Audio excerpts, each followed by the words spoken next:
Hola, buenos días y bienvenidos a nuestro tercer caso clínico en el módulo de abdomen y pelvis. Nosotros somos el grupo B5 de la clase de anatomía y laboratorio en el horario 9 a 11 y nuestro grupo está conformado por Gabriela Noguera, Sebastián Zapata. Gabriel García. Y Mariana Córdoba. Parte anatómica del caso. Para realizar una impresión diagnóstica es muy importante abarcar la parte anatómica para comprender y localizar la enfermedad. Para este caso clínico nos enfocaremos en la región abdominal y en el aparato reproductor femenino. Para comenzar, el abdomen es una cavidad del cuerpo humano situada entre la cara inferior del tórax y la cara superior de la pelvis y las extremidades inferiores. Para estudiarlo más fácilmente y al momento de realizar el examen físico a un paciente poder describir exactamente la zona del abdomen que se encuentra afectada, este se divide en 9 cuadrantes o regiones que resultan de trazar 4 líneas. Tenemos 2 líneas verticales, como continuaciones de la línea medio clavicular que llegan a la mitad del ligamento inguinal. Tenemos una línea horizontal, mejor conocida como la línea transpilórica, que pasa por el borde inferior de la novena costilla. Y por último, tenemos la línea transtubercular, que pasa por el tubérculo de la cresta ilíaca. De esta manera, el abdomen queda dividido en 9 regiones. Los cuadrantes superiores toman el nombre de hipocondrios, derecho e izquierdo. Lateralmente tenemos la región lumbar, o también llamados flancos, también derecho e izquierdo. Y en las 2 esquinas inferiores encontramos la fosa ilíaca derecha e izquierda, también conocidas como la región ilíaca. Nos quedan los cuadrantes centrales. Por encima del estómago tenemos el epigastrio, en el medio tenemos la región umbilical y finalmente tenemos la región púbica o la región hipogástrica. En este caso nos enfocaremos en los 3 cuadrantes superiores: hipocondrio derecho, epigastrio e hipocondrio izquierdo, y en las diferentes estructuras que en ellos se encuentran. En primer lugar, en el hipocondrio derecho encontramos el lóbulo derecho del hígado, el cual se relaciona de adelante hacia atrás con el colon y el riñón. Medialmente se relaciona con el duodeno y atrás se relaciona con la glándula suprarrenal. Tenemos también la vesícula biliar, que es una víscera hueca pequeña con forma ovoide, que posee un fondo que sobrepasa el borde inferior del hígado, un cuerpo y un cuello. Esta se conecta con el duodeno por el conducto colédoco, que es la fusión del conducto hepático común con el conducto cístico. La vesícula biliar tiene al hígado por arriba y el duodeno y el colon transverso por debajo. Encontramos también al riñón derecho, específicamente su polo superior, el cual es ancho, redondeado y algo inclinado medialmente. Tenemos la glándula suprarrenal derecha, la cual es de forma piramidal, se sitúa en la cara anterosuperior de los riñones y está irrigada por las arterias suprarrenales superior, media e inferior. Las glándulas suprarrenales, tanto la derecha como la izquierda, están formadas por 2 estructuras: la médula y la corteza suprarrenal. La médula suprarrenal está situada dentro de la glándula, rodeada por la corteza suprarrenal, que forma la superficie. Por último, dentro de esta región tenemos a la plexura cólica derecha, situada entre el colon ascendente y el colon transverso. Pasamos ahora al epigastrio, en donde encontramos al lóbulo izquierdo del hígado, extendido sobre el estómago y situado a la izquierda del ligamento falciforme. Tenemos el estómago, específicamente su curvatura menor, que se extiende desde el cardias, orificio que comunica al estómago con la porción inferior del esófago, hasta el píloro, situado entre el estómago y el duodeno, formando el borde cóncavo del estómago. Entre estos 2 límites encontramos el cuerpo, que es la porción central del estómago, y el antro, que es la región inferior del estómago, próxima al píloro. Tenemos también la cabeza y el cuerpo del páncreas, los cuales son estructuras retroperitoneales. Y también tenemos a la primera porción del duodeno. Esta es oblicua hacia arriba, atrás y a la derecha, extendida desde el píloro al cuello de la vesícula biliar. Ahora, en cuanto al hipocondrio izquierdo, encontramos una estructura muy importante, el vaso, que se encuentra detrás del estómago y debajo del diafragma, unido a él por el ligamento frenoesplénico. Este se relaciona posteriormente a la novena, décima y onceava costilla izquierda. Reposa sobre la flexura cólica izquierda y también hace contacto con el riñón izquierdo. La sangre que irriga el vaso entra por la arteria esplénica, rama del tronco celíaco, penetrando en el órgano a través de la zona denominada ilio. El drenaje venoso está dado por la vena esplénica, que dará paso a la formación de la vena porta. Tenemos el estómago, específicamente el fundus y una parte del cuerpo. El fundus o fondo es la porción superior del estómago, próxima al cardias, y el cuerpo, como ya lo mencionamos, es la porción central del estómago. Tenemos la cola del páncreas, que es una estructura intraperitoneal y es la parte más estrecha y está a la izquierda, en contacto con la cara posterior del estómago y con el vaso. Tenemos también el polo superior del riñón izquierdo, la glándula suprarrenal izquierda, que a diferencia de la derecha, esta es de forma semilunar. Y por último tenemos la flexura cólica izquierda, que es una angulación del colon que se encuentra por debajo del vaso, entre el colon transverso y el colon descendente. Ahora, dentro de los órganos a tener en cuenta para este caso clínico está el hígado. Como ya lo mencionamos, este se localiza en la región superior derecha del abdomen, por debajo del diafragma, ocupando el hipocondrio derecho y una parte del epigastrio. El hígado se divide por el ligamento falciforme en dos lóbulos principales, el lóbulo derecho y el lóbulo izquierdo. Y a su vez, cada lóbulo se divide en 8 segmentos. El lóbulo derecho, que es el más grande, está situado a la derecha del ligamento falciforme, y el lóbulo izquierdo está situado a la izquierda del ligamento. Existen otros dos lóbulos más pequeños, el lóbulo cuadrado, visible solamente en la cara inferior del hígado, y el lóbulo caudado, situado entre el borde posterior del hilio hepático por delante y la vena cava por detrás. En el lóbulo derecho se identifican 4 segmentos. En la parte superior encontramos los segmentos 7, posterior, y el segmento 8, anterior. Y en la parte inferior observamos el segmento 6, más posterior o lateral, y el segmento 5, más anterior o medial. En cuanto al lóbulo izquierdo, aquí se identifican 3 segmentos. El segmento 2, anterior del lóbulo izquierdo, el segmento 3, situado por debajo del segmento 2 o posterior al lóbulo izquierdo, y el segmento 4 o medial. Cada uno de estos segmentos dispone de una rama de la vena porta hepática, una rama de la arteria hepática, una rama venosa de salida que tributa a las venas hepáticas y un conducto biliar por el que la bilis llega al conducto hepático. Hablando de la irrigación hepática, esta está dada por la arteria hepática propia que nace del tronco celíaco. La vena porta se encarga del drenaje. Esta se forma por detrás del cuello del páncreas por la unión de la vena mesentérica superior y la vena esplénica. Como otro órgano a tener en cuenta, tenemos el riñón. Los riñones están situados en la parte posterior del abdomen. Como sabemos, hay 2, uno a cada lado de la columna vertebral. El riñón derecho descansa detrás del hígado y el izquierdo debajo del diafragma y adyacente al vaso. Sobre cada riñón hay una glándula suprarrenal y la asimetría dentro de la cavidad abdominal causada por el hígado da lugar a que el riñón derecho esté ligeramente más abajo que el izquierdo. Los riñones poseen un polo superior, un polo inferior, un borde medial y un borde lateral.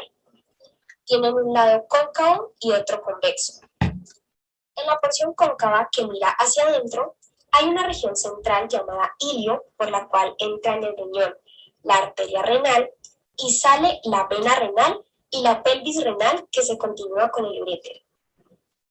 En el riñón pueden distinguirse 2 áreas, una zona externa de color más claro que se llama la corteza y otra interna que recibe el nombre de médula renal. La médula renal contiene entre 8 y 18 estructuras de forma cónica que se llaman pirámides renales. Y en el vértice de cada pirámide se encuentra la papila renal, muy próxima al ilio. En cuanto a los vasos renales, tenemos las arterias y las venas renales. Las venas renales drenarán a la vena cava inferior y en cuanto a la arteria renal, que nace de la aorta abdominal, la arteria renal izquierda es corta y la arteria renal derecha pasa por detrás de la vena cava inferior para llegar al riñón derecho. Para este caso clínico, también hablaremos del aparato reproductor femenino interno. Tenemos los ovarios, que son los órganos productores de los gametos femeninos u ovocitos. A diferencia de los testículos, los ovarios están situados en la cavidad abdominal. Son los encargados de producir estrógeno y progesterona, que son las hormonas que regulan el desarrollo de los caracteres sexuales secundarios y preparan al organismo para un posible embarazo, situación que se da en este caso. En cuanto a las trompas uterinas, estas son conductos de entre 10 a 13 centímetros que comunican los ovarios con el útero. En su interior ocurre la fecundación y a medida que el cigoto se divide, este viaja por las trompas uterinas hacia el útero. El orificio de apertura de la trompa al útero se llama el ostium tuárico. Tenemos ahora el útero, que es un órgano hueco y musculoso en el que se desarrollará el feto.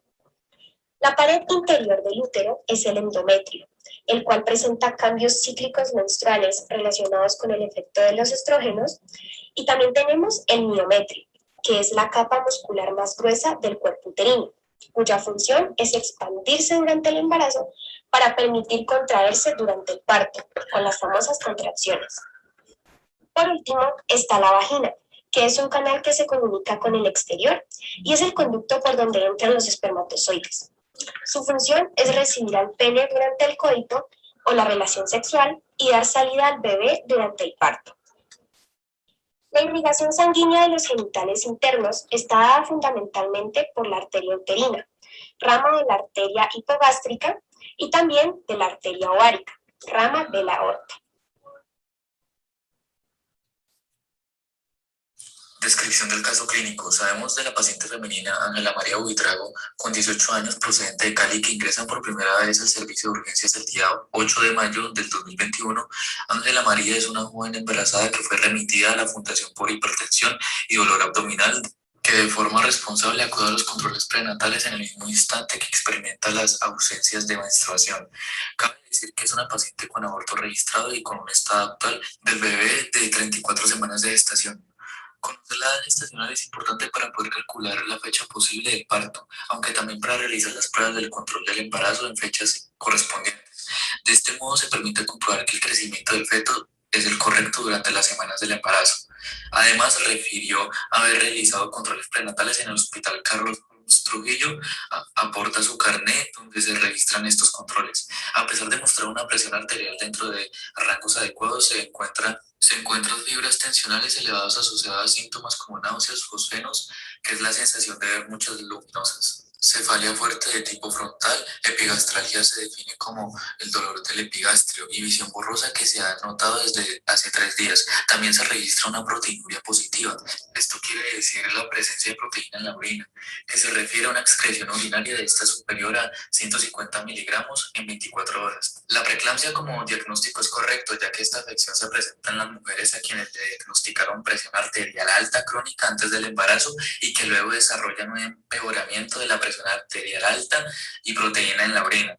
En el examen físico se tiene en cuenta lo ansiosa y álgida que se encuentra la paciente y los antecedentes familiares. Respecto a la paciente, se observa normocéfala, pupilas isocóricas e isorreactivas a la luz con conjuntivas levemente pálidas. Se observa edema bipalpebral, que se refiere a una acumulación anormal del líquido en los tejidos de la superficie interna de los 2 párpados, que causa una hinchazón que impide o dificulta la propia apertura de los ojos. En el abdomen se presenta mucho dolor, movimientos intestinales auscultables, se palpa útero grávido para 34 semanas. A la maniobra de Leopard, que consiste en 4 acciones distintas que ayudan a determinar la estática fetal y que junto a la evaluación de la pelvis materna pueden indicar si el parto será complicado o si se resultará necesario hacer una cesárea. También tomando en cuenta el tacto vaginal, presenta el cuello uterino cerrado largo y posterior. Respecto a su cognición, durante la evaluación clínica experimentó un episodio convulsivo tónico crónico generalizado. Además, presenta una respuesta aumentada ante la estimulación de un reflejo osteotendinoso de los miembros inferiores. Por otro lado, el feto presenta 170 latidos por minuto y edema grado 2 de miembros inferiores, lo que quiere decir una hinchazón por el exceso de líquido atrapado en los tejidos. Considerando su situación clínica, se ordenan los siguientes paraclínicos: proteinuria en 24 horas, 5 gramos, alanina aminotransferasa, 40 unidades internacionales por litro. Esto quiere decir un análisis de sangre hepático. Aspartato aminotransferasa, 402 unidades internacionales por litro. Esto quiere decir otro análisis de sangre para saber cómo se encuentra la enzima. Fosfatasa alcalina, 108 unidades internacionales por litro. Creatinina, 1.5 miligramos decilitro. Tiempo parcial de tromboplastina, 60 segundos. Dada la inestabilidad de Ángela María, se decide pasar una sonda vesical que se introduce por la uretra para llegar a la vejiga y así permitir el drenaje continuo de la orina, obteniéndose un volumen urinario de 400 miligramos por 24 horas, lo cual no llega a estar en el rango normal para el volumen de orina de 24 horas, ya que debería ser de 800 a 2000 miligramos por día. A continuación, hablaré de la relación entre los hallazgos clínicos y la anatomía. La paciente es de raza negra. Presenta problemas de obesidad y refiere en su historia clínica que su madre y su abuela presentaron problemas de hipertensión. Todo esto junto explica las cifras tensionales elevadas, lo que significa un incremento progresivo de la presión sanguínea por las arterias. La tensión arterial alta se asocia a náuseas o sensación de malestar en la parte posterior de la garganta y el estómago. Fosfenos o sensación visual donde se perciben puntos luminosos muy pequeños, cefalea fuerte de tipo frontal o dolor en el lóbulo cerebral frontal ubicado en la parte anterior del cerebro. Epigastralgia o dolor en la boca del estómago en epigastrio, que son síntomas premonitorios de la preeclampsia. La preeclampsia es un trastorno hipertensivo en el embarazo. Se asocia con tensión arterial elevada y proteinuria. La tensión arterial elevada se da cuando tiene 120 sobre 90 o más milímetros de mercurio, que lo presenta la paciente, pues presenta una tensión arterial de 160 sobre 110. La proteinuria positiva, que también la presenta, como refiere en su historia clínica, y un embarazo mayor a 20 semanas, que también lo presenta la paciente, pues embarazos de 34 semanas. Que la proteinuria sea positiva significa un aumento en los trofoblastos. Los trofoblastos son células que nutren al embrión en desarrollo y el aumento de estos produce la vascularización de las venas uterinas.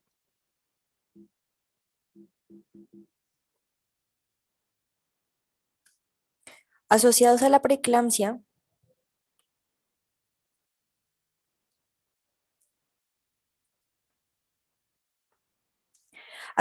preeclampsia, el hígado, que regula las enzimas hepáticas o transaminasas, presenta un AGT de 40, es decir, normal, y una AST por encima de 400, es decir, muy alto, pues lo normal es de 40, por lo que se le debe prestar atención antes de que ocurra una falla hepática.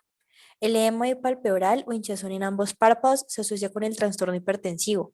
Presenta peristaltismo auscultable o movimientos intestinales y útero grávido, es decir, que contiene un embrión.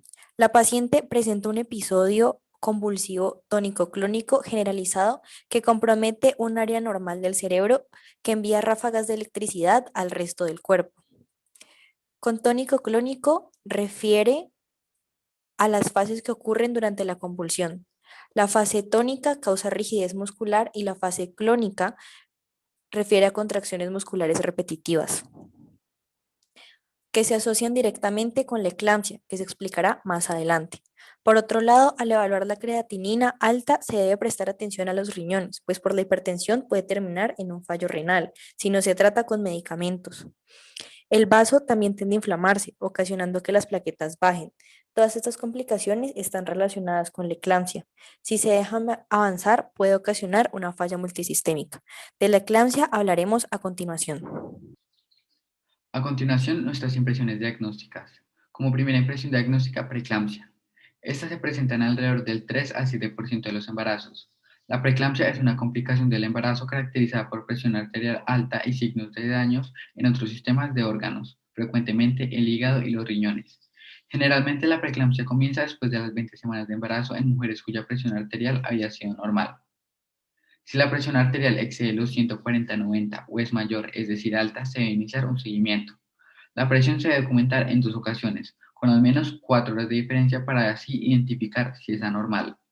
Dentro de los síntomas que puede presentar una paciente con preeclampsia está proteinuria, cefalia, fosfenos, dolor abdominal en la parte superior, por lo general debajo de las costillas y en el lado derecho, náuseas o vómito, menor producción de orina, trombocitopenia, función hepática deteriorada y falta de aire debido a la presión de líquido en los pulmones.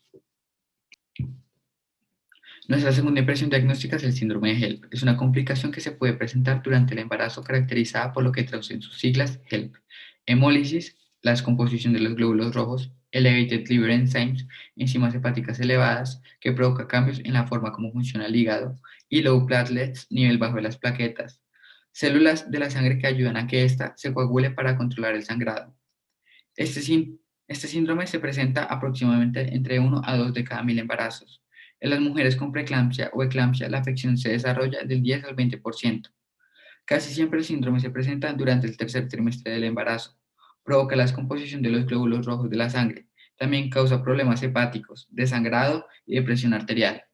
Los síntomas más frecuentes son fatiga o no sentirse bien, retención de líquidos y aumento en exceso del peso, cefalia, náuseas y vómitos que siguen empeorando, dolor en el cuadrante superior derecho o en la parte medial del abdomen, visión borrosa, sangrado u otro sangrado que no para y convulsiones, pero esta en muy raros casos. Como última impresión diagnóstica tenemos la eclampsia. Se presenta después de una afección llamada preeclampsia. Esta es una complicación del embarazo en la cual la mujer presenta presión arterial alta y se caracteriza por la aparición de una o más convulsiones generalizadas que no pueden ser atribuidas a otra causa o a la aparición de un coma en el contexto de una preeclampsia. Los síntomas de una eclampsia incluyen convulsiones, agitación intensa y la pérdida del conocimiento. La mayoría de las mujeres tendrán estos síntomas de la preeclampsia antes de tener convulsiones. Dolores de cabeza, náuseas y vómito, dolores de estómago, hinchazón en las manos y en la cara, problemas de visión, tales como pérdida de la visión, visión borrosa, visión doble o puntos ciegos en el campo visual. Diagnóstico. El diagnóstico final de la paciente es eclampsia, debido a que ésta cumple con los síntomas ya mencionados. Descartamos los otros síntomas debido a que en la eclampsia se presentan episodios convulsivos. Esos episodios ocurren muy rara vez cuando hay un síndrome de HELP y nunca ocurren cuando hay preeclampsia.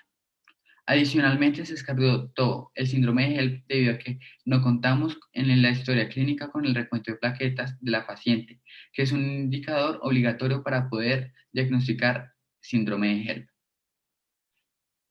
Tratamiento. Se debe realizar una cesárea de urgencia. Permitir que el embarazo continúe puede ser peligroso tanto como para la madre como para el bebé.